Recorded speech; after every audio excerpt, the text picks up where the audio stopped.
listening to the Top Music Guitar Podcast, the show for guitar teachers to learn about the craft of teaching great guitar lessons that students love. If you're looking to start or expand your studio and make guitar teaching your full-time dream job, you've come to the right place.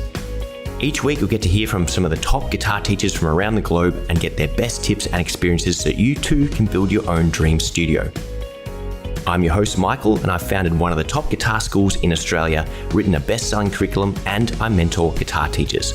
I'm excited to share my expertise with you and the wisdom of all the experts we interview. Make sure to subscribe so you don't miss any future episodes. Let's get into it.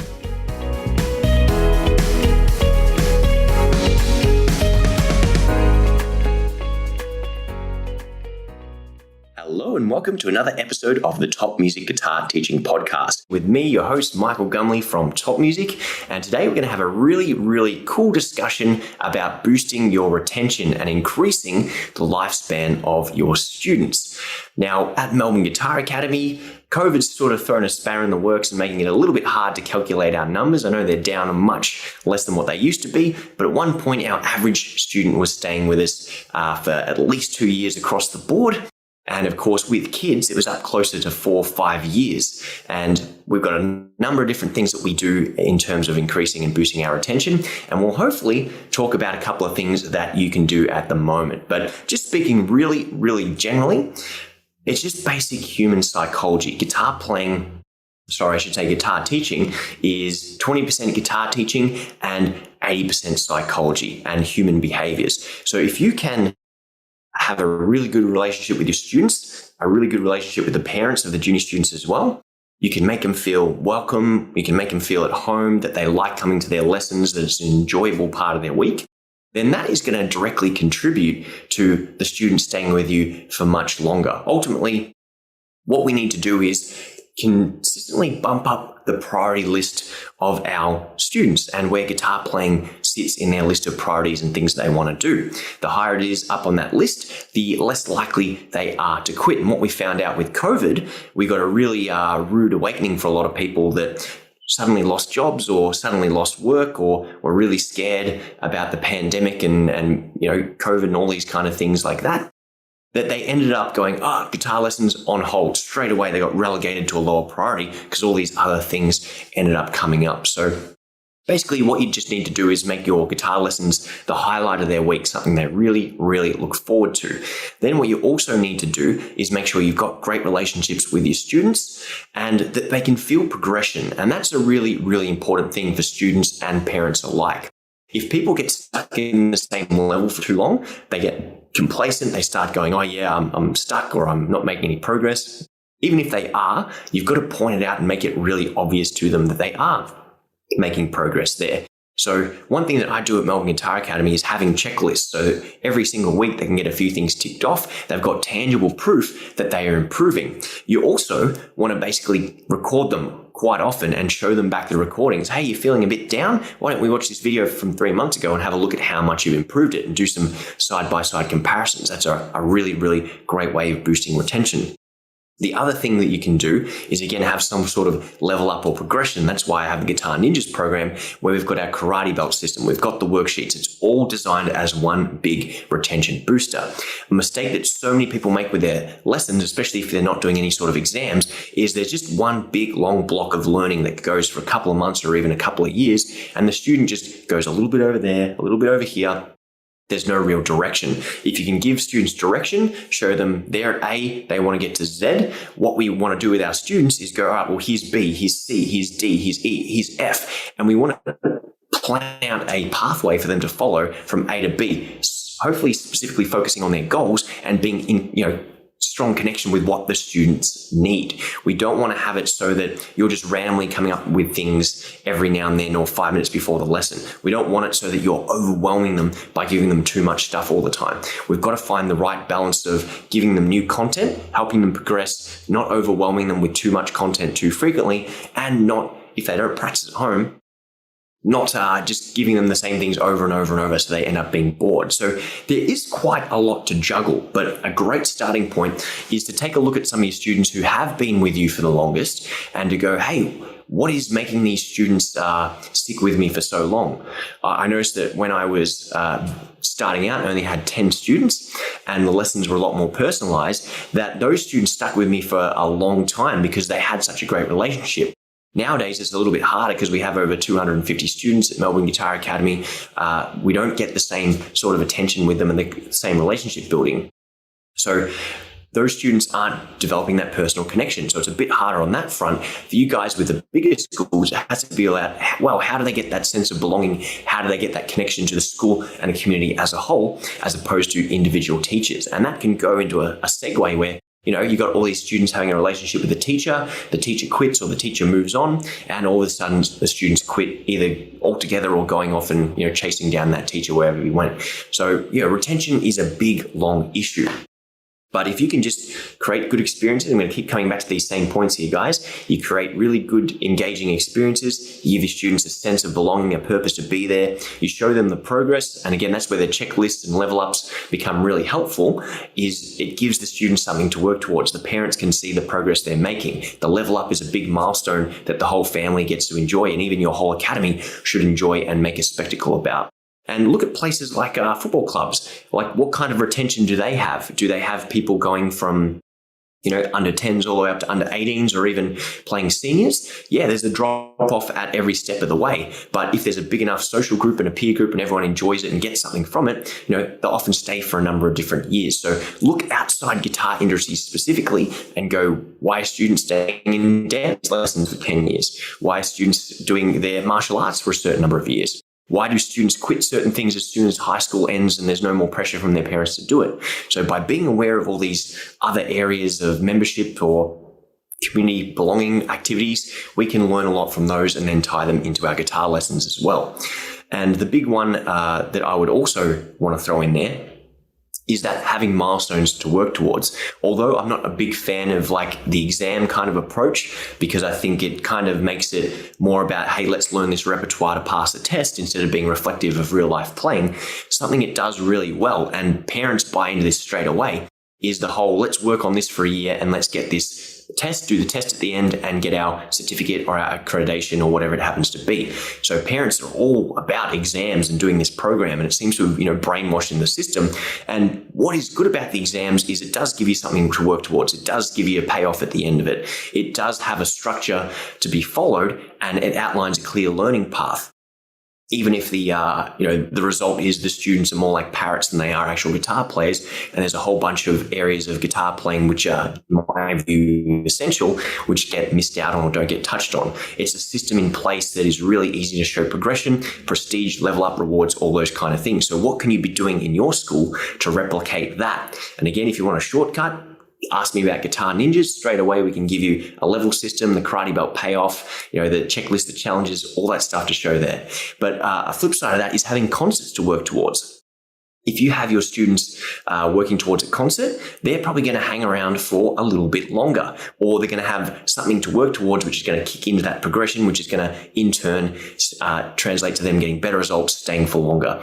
And you should also be asking your students, hey, why are they quitting? Because ultimately, if students just quit and we don't do any sort of exit survey, we don't know why they're quitting, and therefore we can't put measures in place to prevent that premature decline. You should all be calculating what is the average amount of time that students stay with you. If that is 6 months, then you have people quitting way too prematurely. If it's 5 years, then that's absolutely fantastic. You are doing a wonderful job. And what you need to do is basically calculate how long students are staying with you. So you have an average lifespan of your clients. You know how much they're worth to you, and you have a baseline to try and beat every single month. So you calculate your retention, your turn rate, and every month you want to kind of improve that by at least 1 month and get better and better and better. And if you can get your students to 2 years, that's fantastic. Most people, again, the statistic is like more than 99% of guitar players or musicians in general quit within the first year. And then something like 90% of the people that make it to the second year quit by the end of the second year. So it's a universal problem. How many people start gym routines and gym memberships and never go to the gym? So while it's not necessarily a guitar specific problem, you want to be taking every step that you can to increase the lifespan of every single person that comes through that door, whether that's making practice easy, giving them clear, specific instructions on what they need to do, welcoming them to the community, having really fun, engaging lessons, having paired activities in your group classes so that people want to be part of the group, having a concept to work towards, having a progression plan where, again, every single student is going to have a limited lifespan. If you calculate that around about 18 months, so if your lifespan is 2 years, then at 18 months, you want to bump them up into another program. Hey, you're coming near the end of the beginner program.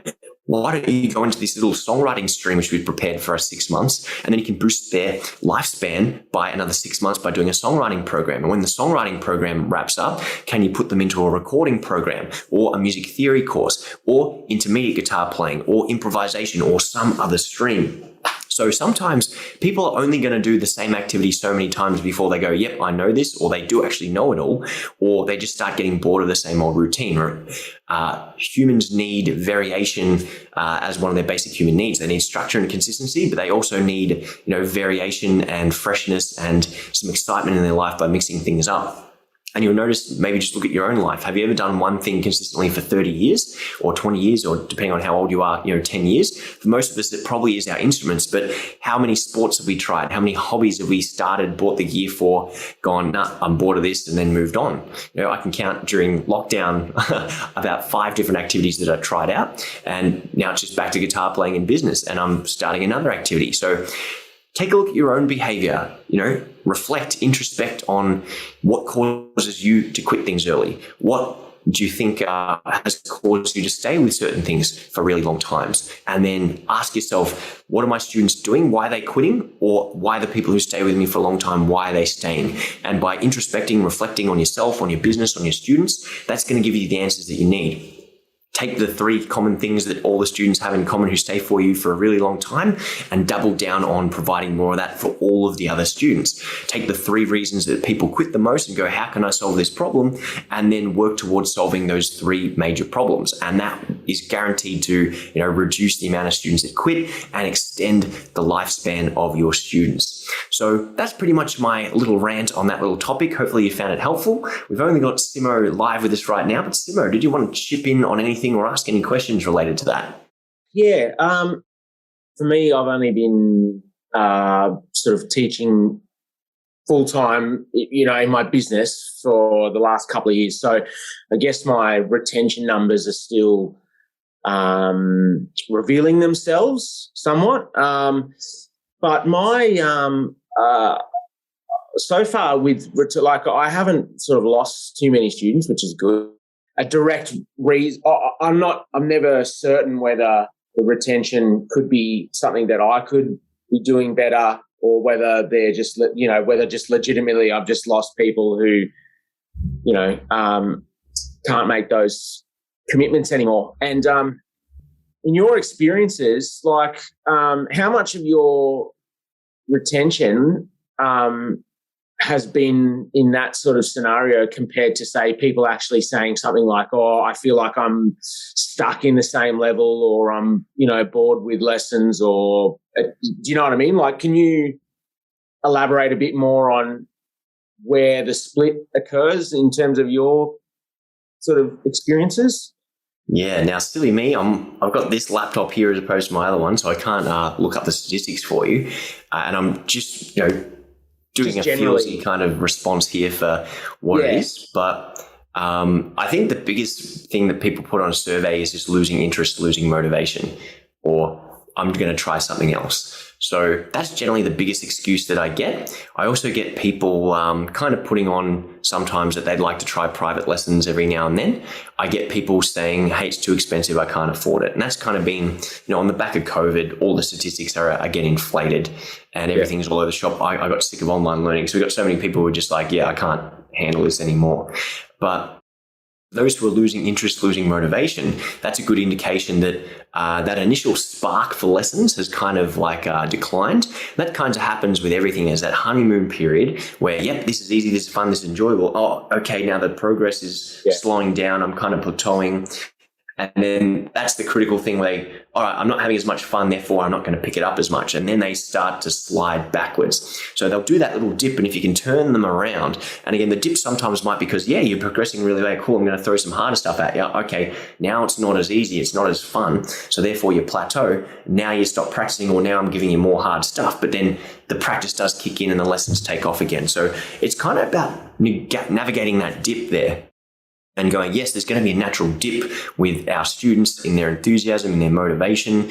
Again, certain students are just going to smash on through that dip, but you got to make them aware of it. And that's something I do with all my students to say, hey guys, 3 months from now, 6 months from now, 2 years from now, you're going to hit a wall with this, and you're going to be tired. You're going to, give up. You're going to be frustrated, but realize that you're in a dip, and that dips don't last forever. You don't want to quit here, right before the spring back comes back up. And yeah, there's going to be times when you don't feel like playing guitar. That's okay. Practice it anyway. There are going to be times where you need a break for a week. No worries. Take a break for a week, but don't let one become two and fall out of habit and routine. So the people that stick with it for longer, and the people that become the best students I've noticed, are the people who, from day one, they're just so motivated and excited about it. You can see it's something that they like. And the other ones are the ones who have already mentally arrived, and they don't question that, do I have the potential to be a guitar player? Is this something I can do? They're like, I'm going to become a great guitar player. I realize that I only need to put in the time and you need to show me how.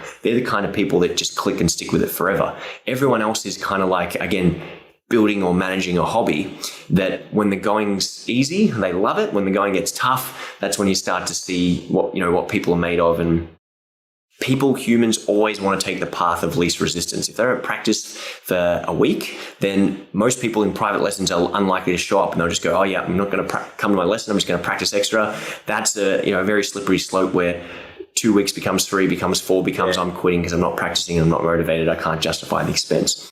With the kids, the reason is often the parents like, they're not practicing at home. So that kind of goes back to what I've talked about previously with communicating expectations about practice at home. Hey, we don't care if they don't practice at home. Kids hate doing things at home that aren't what they want to do exactly then and there in that moment.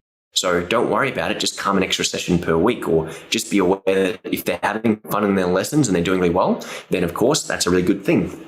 And having the milestone, you'll notice that whenever you put a deadline in place, whether that's a concert or, if a student has 10 weeks to learn 10 songs for their grading, when they get to the last 2, it might go, song in week 1, song in week 2, song in week 3, miss week 4, song in week 5.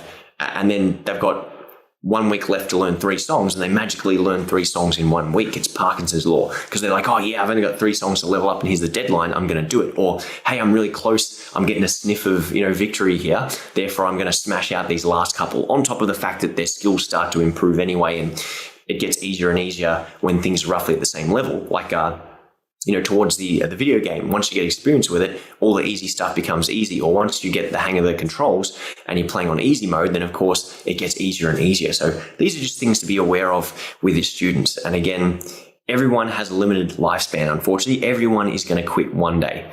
Hopefully you just provide them with a wonderful experience that they want to come back if it is a short-term thing, or that if it's they're completely done, they're out of the hobby, that they can look back fondly and go, yeah, that was well worth my time, or I had a lot of great fun during these moments here. So you just have to go, yep, I've got this person for a limited amount of time. What can we do to have the best amount of time possible with this person?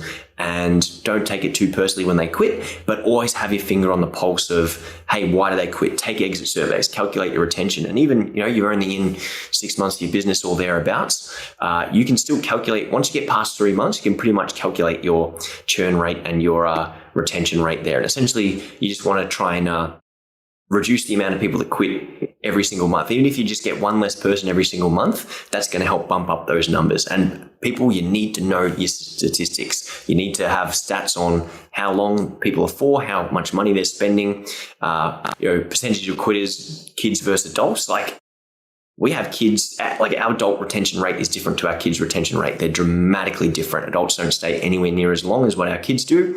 And most of our kids are, again, staying for multiple things. That could be because with Guitar Ninjas and the checklist, the kids buy into that a lot more with guitar players than the adults do with Guitar Ninjas.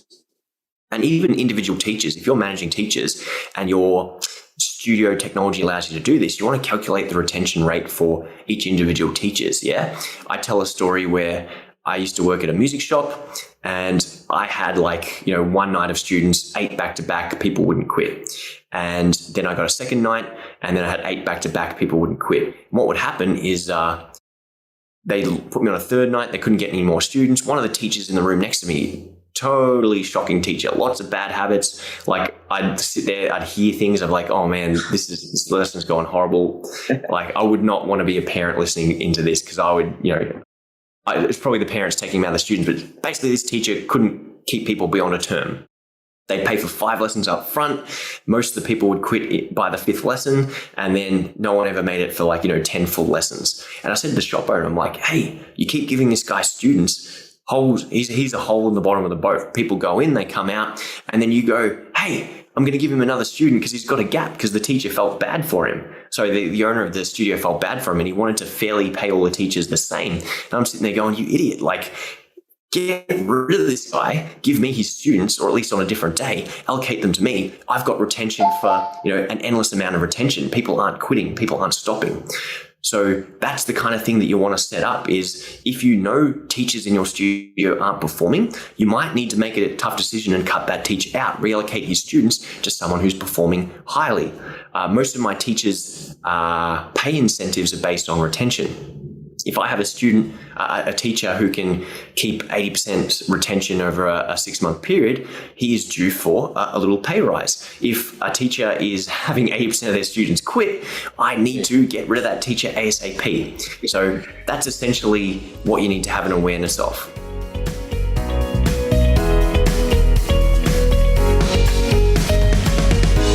If you enjoy this show and want to hear more of our work, be sure to subscribe to this podcast. For links and resources mentioned in this episode, including a free ebook on how to find more guitar students, visit us at www.topmusic.co/guitar or check out the show notes. And lastly, thanks again for listening, and we'll see you in the next episode.